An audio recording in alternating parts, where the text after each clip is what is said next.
اور ظاہر کہ شب معراج بہت ہی متبرک رات ہے، بڑی فضیلت کا یہ موقع ہے کہ اللہ تبارک و تعالی نے سرکار دو عالم صلی اللہ علیہ وسلم کو اسراء و معراج کا یہ معجزہ عطا فرمایا ہے۔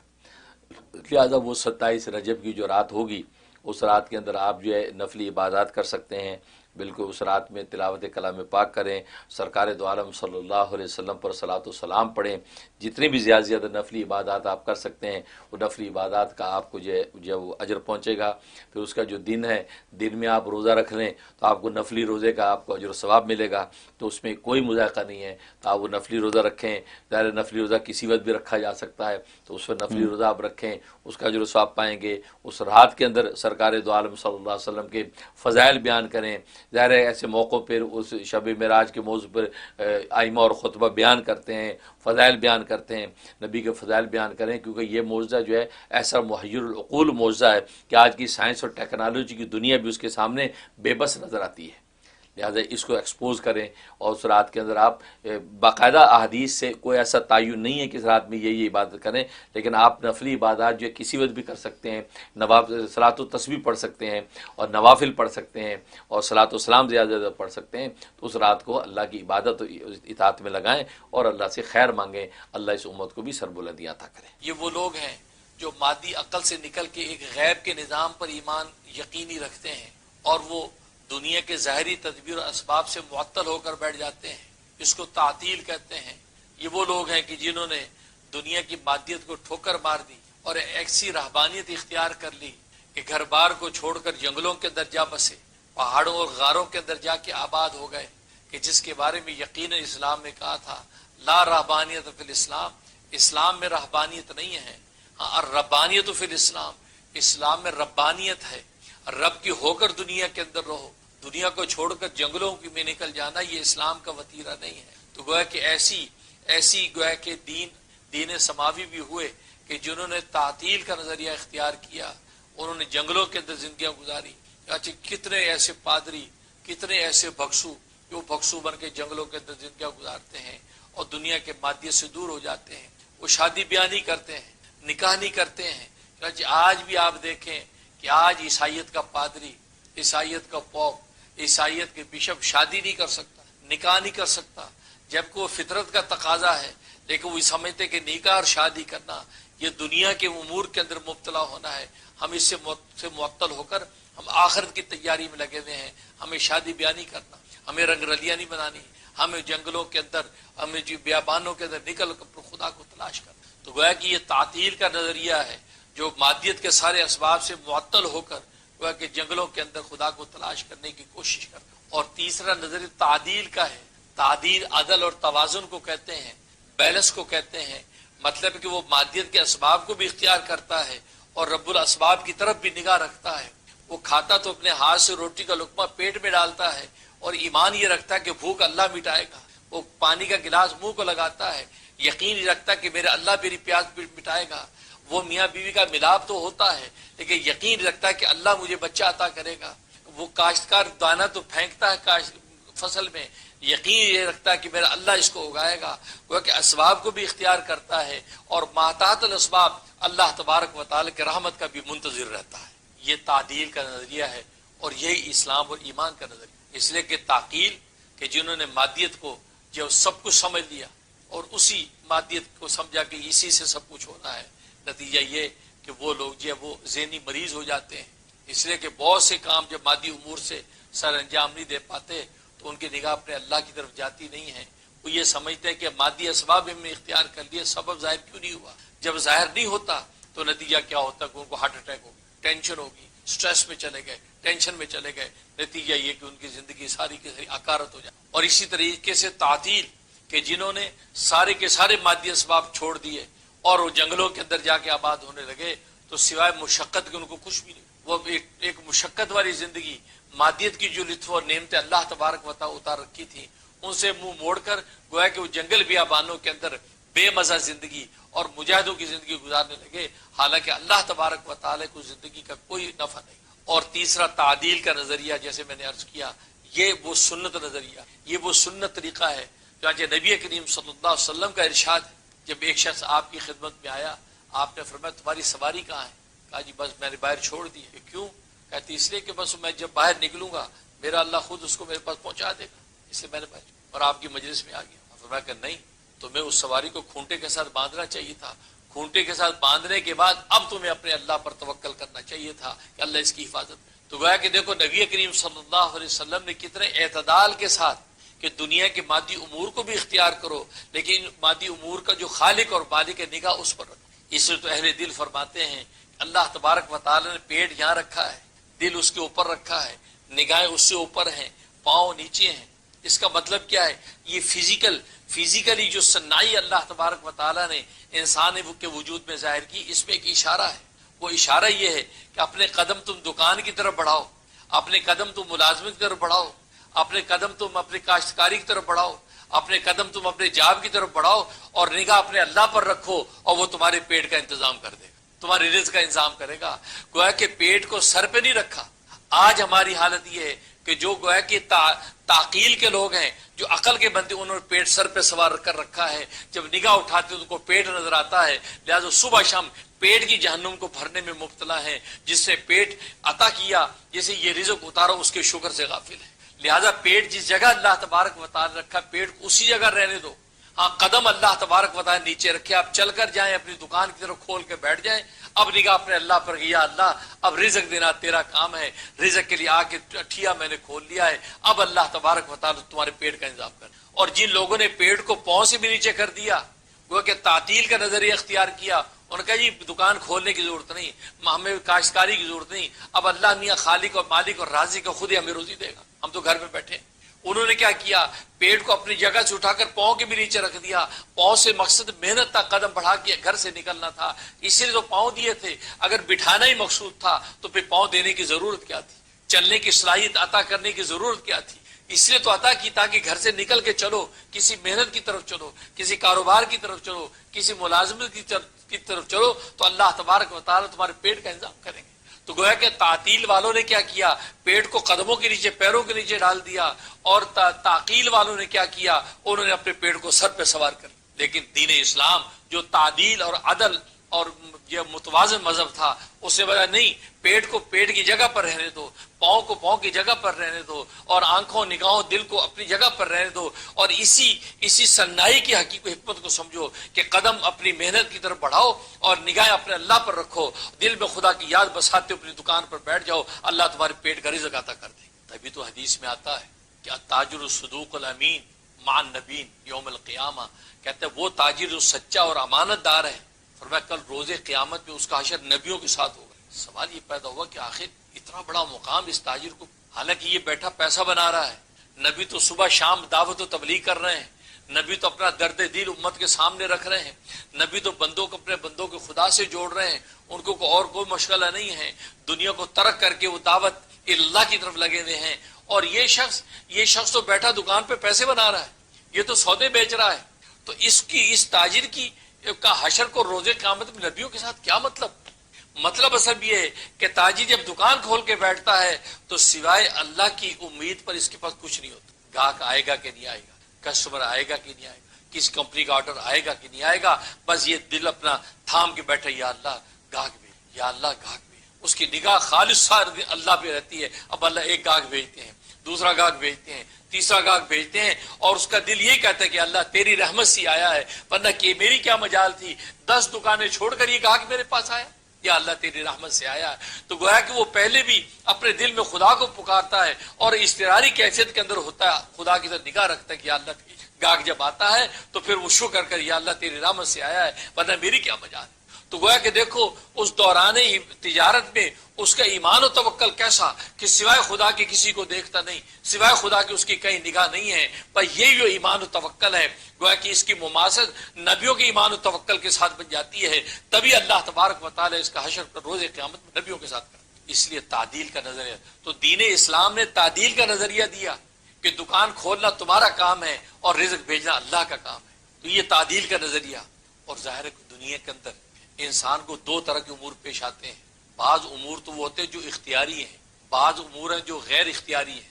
اختیاری امور کا مطلب ایسی آفتیں، ایسی مصیبتیں، کیوں کہ حالتیں 2 ہی ہیں، یا انسان پر خوشی کی حالت ہے یا غمی کی حالت ہے، یا اس پر خوشی کی حالت ہے تو شکر کرتا ہے، غمی کی حالت تو صبر کرتا ہے تو دو طرح کے حالات آتے ہیں.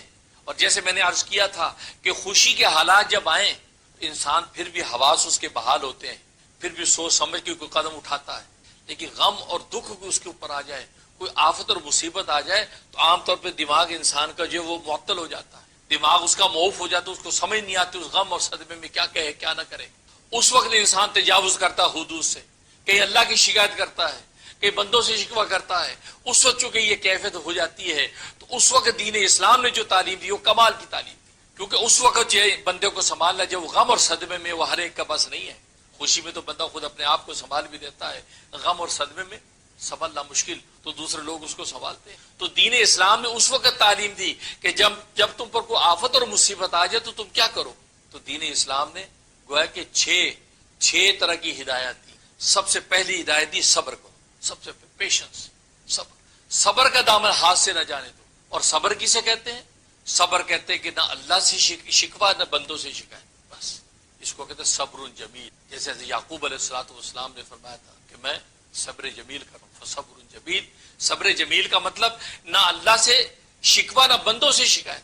اگر بندوں سے شکایت تو پھر وہ صبر جمیل نہیں ہے, اللہ سے شکوہ تو پھر صبر جمیل نہیں ہے. صبر جمیل یہ ہے کہ اللہ سے بھی کوئی شکوہ نہیں کیا, اللہ آپ نے مجھ پر یہ آفت کیوں اتارا, میں نے کس کا کیا بگاڑا, نہیں, اللہ سے شکوہ. کیونکہ اللہ سے یہ سوال کرنا بے وقوفی کی بات ہے, کیونکہ اللہ تبارک و تعالیٰ آپ کی حالت کو جانتا ہی ہے.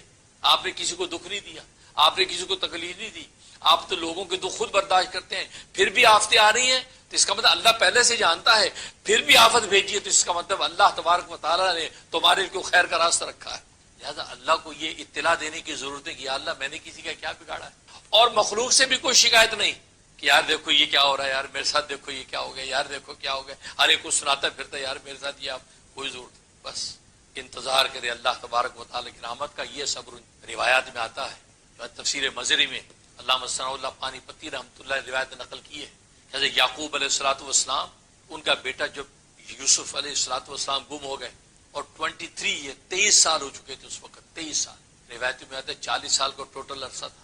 23 سال کا عرصہ گزر چکا تھا اور آپ صدمے اور غم سے بے حال ہو چکے تھے. صبح شام روتے, آنکھوں پہ سفیدی ہوتی, ہڈیوں کا ڈھانچہ بن. ایک دن گھر سے باہر نکلے ایسے ٹہلنے تو پڑوسی سے ملاقات ہوئی. پڑوسی نے کہا یعقوب خیریت ہے, طبیعت صحیح ہے, آپ کی کیا حالت, اتنے کمزور ہو گئے, ہڈیوں کا ڈھانچہ اور آنکھیں آپ کی کیسی ہو گئی, سب ٹھیک تو ہے؟ ٹھیک کیا ہو, 23 سال ہو گئے یوسف, 23 سال ہو گئے میرا یوسف.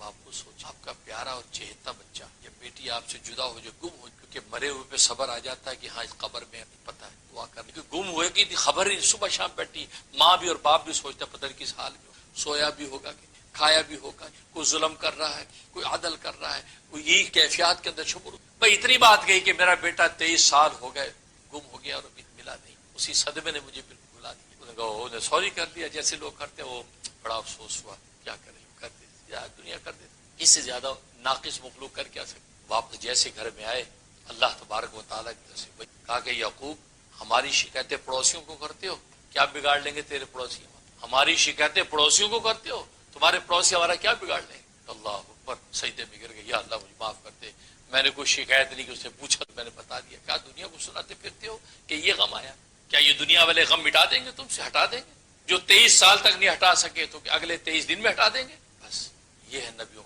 بس اس کے بعد سے انہوں نے کہا فصبر, بس اللہ ہی سے, انما اشکو بسی وحزنی الی اللہ, بس میں اپنے غم و فریاد اپنے اللہ سے کرتا ہوں, مجھے کسی سے نہیں کچھ کہنا. تو بھائی یہ نبیوں کی یہ قصوں سے مقصود کہ آج ہمیں سبق دینا مقصود ہے. تم پر بھی کوئی غم اور دکھ آ جائے, خدا کے علاوہ کسی پر نگاہ اٹھانے کی ضرورت نہیں, اسی نے سارے فیصلے کرنے ہیں. مخلوق کو سنا کے کیا کرتے ہو, گویا کہ ایک درجے میں اللہ کی شکایتیں کرتے پھرتے ہو, کیا بگاڑ لیں گے. یہ ہے صبر جمیل کہ نہ جو اللہ سے شکوہ نہ مخلوق سے شکایت, اللہ سے فریاد, انما اشکو بسی. تو سب سے پہلی چیز صبر. غم آیا, کوئی آفت ہے, صبر کرے. اور قرآن میں اللہ نے بشارت دی, وبشر الصابرین وَلَنَبْلُوَنَّكُمْ بِشَيْءٍ مِّنَ الْخَوْفِ, البتہ ضرور بضرور ہم تمہاری آزمائش کریں گے, تھوڑا سا خوف میں مبتلا کر, بھوک میں مبتلا کر, تمہاری جانوں کا نقصان کر, تمہارے مالوں کا نقصان کر کے تمہاری ہم آزمائش کریں گے. ہم دیکھیں گے کون ہے جو اللہ کی شکوہ کرتا ہے, کون ہے جو مخلوق کو شکایتیں کرتا ہے, ہم یہ دیکھیں گے. لیکن جنہوں نے صبر کیا, نہ اللہ سے شکوہ کیا نہ مخلوق سے شکایت کی, وہ بشیر الصابرین, صبر والوں کے لیے بشارت. وہ بشارت کیا, وہ چھپا لیا, کیونکہ ایسا کوئی انعام تھا, وہ ایسی کوئی چیز تھی کہ ہر ایک اس کو سننے کی بھی تاب نہیں رکھتا. کہا بشیر صاحب صبر والوں کے لیے بشارت. اور دوسرے مقام پہ اس کا اشارہ دے دی ان اللہ مع الصابرین کہ صبر والوں کے ساتھ خود اللہ ہو جاتا ہے. جب بادشاہوں کا بادشاہ آپ کے ساتھ ہو گیا تو پھر آپ کا غم کہاں رہا. آج تھوڑا سا تعلق اس صاحب حیثیت سے ہوتا کہ جی نہیں فلاں کمیشن سب ہمارے دوست ہوتا. اللہ جب کسی کا ہوتا ہے پھر اس سے جدا نہیں ہوتا. آج ہم دنیا کے اندر ہم دوستیاں کرتے ہیں, پتہ نہیں کل کو دوست ہمیں تکلیف پہنچا دے, ہم اس کو چھوڑ بیٹھے. لیکن اللہ تبارک و تعالی جب تمہارا دوست بنتا ہے, اللہ جب تمہاری معیت اختیار کرتا ہے تو اللہ بات کس کو جانتا ہے, ماضی کو جانتا ہے, مستقبل کو جانتا ہے, حال کو جانتا ہے, تمہارے اندر کے باطن کی کیفیات کو جانتا ہے. وہ سب دیکھ بھال کے اب تمہاری معیت اور صحبت اختیار کر رہا ہے. اس کا مطلب اللہ تمہیں چھوڑنے والا نہیں. ان اللہ سب سے پہلے صبر, کوئی آفت مصیبت سب سے پہلے صبر کرے, جلد بازی کوئی اول فول نہ بکے, الٹا سیدھا ایسا لفظ نہ کہے کہ جس سے وہ گویا کہ اللہ تبارک و تعالی صبر کی کوئی قیمت ہی نہ. چاچی حدیث میں آتا ہے نبی کریم صلی اللہ علیہ وسلم کے سامنے ایک خاتون آئی جس کا بھائی یا شوہر شہید ہو گیا تھا, تو آپ نے اس کو صبر کی تلقین, صبر کر بی بی صبر کر, صبر کروں تم پر یہ آفت آتی تو پھر میں پوچھتی کیا ہوتا صبر. صدمے میں تھی, کیفیت بحال نہیں تھی, نبی کو یہ بات کیا بیٹھی, اور اس بھیڑ میں ہجوم میں پہچان نہ پائی کہ نبی پاک صلی اللہ علیہ وسلم کہہ دی. نبی پاک صلی اللہ علیہ وسلم سر جھکا چپ کر جا کے چلے. لوگوں نے کہا تو نے کس کو کہا, پتا کون, رسول اللہ. دوڑی یا رسول اللہ معافی غلطی ہوگی, میں نے کہہ دی کوئی بات کہ میں اب صبر کرتا ہوں, میں صبر کہتا. فرمایا نہیں, اب صبر ٹو لیٹ, الصبر عند صدمۃ الاولی. جب اول والا میں تجھ پہ صدمہ جب پہنچا تھا تجھے اسی وقت صبر کرتی, اس وقت تو یہ شکایت یہ اول فول نہ کہتی, وہ ہے صبر. اب تو بعد میں صبر کر رہی ہے تو عقلی طور پر تو نے اپنے آپ کو سنبھالا تو صبر کر رہی ہے. فرمایا الصبر عند صدمۃ الاولی, شروع میں جب صدمہ اسی وقت صبر کرنا. اچھا ہم دیکھتے ہیں وقت گزرنے کے ساتھ تو صبر ہو ہی جاتا ہے. اب اچانک خبر ملی تو اس وقت صبر نہیں ہوتا, اول فول جو کرنا کر دیا. اس کے بعد سوچا چلو گیو اپ ہوتے ہیں, چپ ہو جاتے ہیں, کوئی چوائس ہی نہیں, اب مجبور میں. فرمایا یہ صبر نہیں ہے, صبر کا اجر اسی وقت ملنا تھا جب اول والا میں خبر ملی. اول والا میں جب خبر ملی اب صبر. لکھا ہے نا حضرت غوث پاک پیران پیر شیخ عبد القادر جیلانی رحمۃ اللہ علیہ, ان کا کھجوروں کا بہت بڑا کاروبار تھا. ان کے بغداد سے کھجور افریقہ تک ان کے جہاز جاتے تھے. کھجور اللہ نے مالی اعتبار سے بھی مالدار بنایا تھا اور روحانی اعتبار سے وقت کے غوث اعظم ہے. علم معرفت کا اتنا اونچا مقام اللہ نے عطا کیا. سید زادے ہیں, واز کر رہے ہیں, درس دے رہے ہیں. تو کمپنی کا مینیجر آیا, چپکے سے کان میں کوئی بات کہی. فرمایا سر جھکا, فرمایا الحمد. پھر آپ نے بات کان میں سنا مراقب, فرمایا الحمد. اب ظاہر ہے کہ بہت سے ایسے مریدین متوسلے ہوتے, کہتے یار کمال ہے, پہلے آیا تو آپ نے الحمد, پھر آیا پہ آپ نے الحمدللہ. خیریت ہی اصل قصہ کیا وہ بول پڑا کہ حضرت معافی چاہتے ہیں, حضرت یہ کیا معاملہ کیا ہے, آپ نے 2 دفعہ الحمدللہ کیا, خیریت کیا بات. کہا کہ اصل میں بات یہ ہے کہ میری کمپنی کا مینیجر یہ مجھے یہ اطلاع دینے آیا تھا کہ تمہارا جو کھجوروں کا یہاں سے بحری جہاز افریقہ گیا تھا وہ وہاں بالکل لنگر انداز ہونے کے وقت میں ڈوب گیا سارا جہاز, لاکھوں درہم دینار کا جہاز.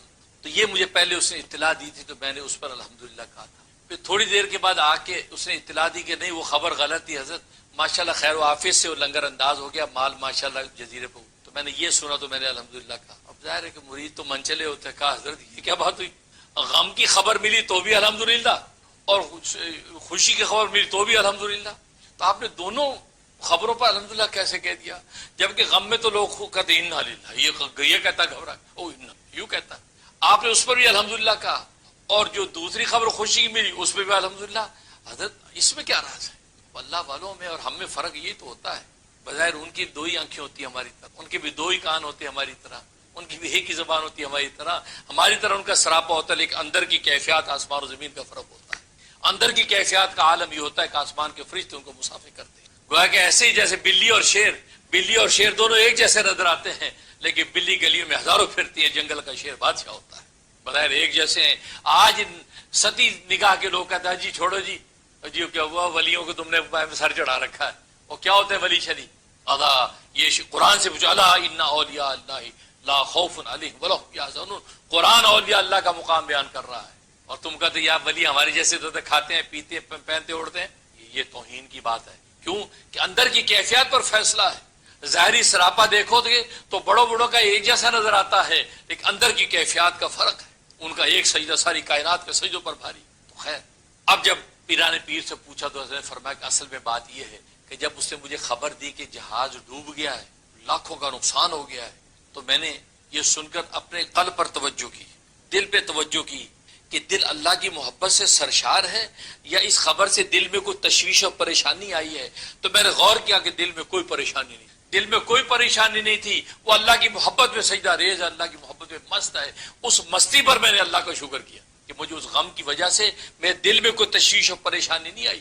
جیسے آج ہم پہ پریشانی آ جائے تو کئی کے وقتوں کی نمازیں چھوٹ جاتی ہیں، کئی کے وقتوں کے روزے چھوٹ جاتے ہیں، کئی کے وقتوں تلاوتیں چھوٹ جاتی ہیں. کہا میاں نماز پڑھ لو، کہ یار تم نماز کی بات کرتے ہو؟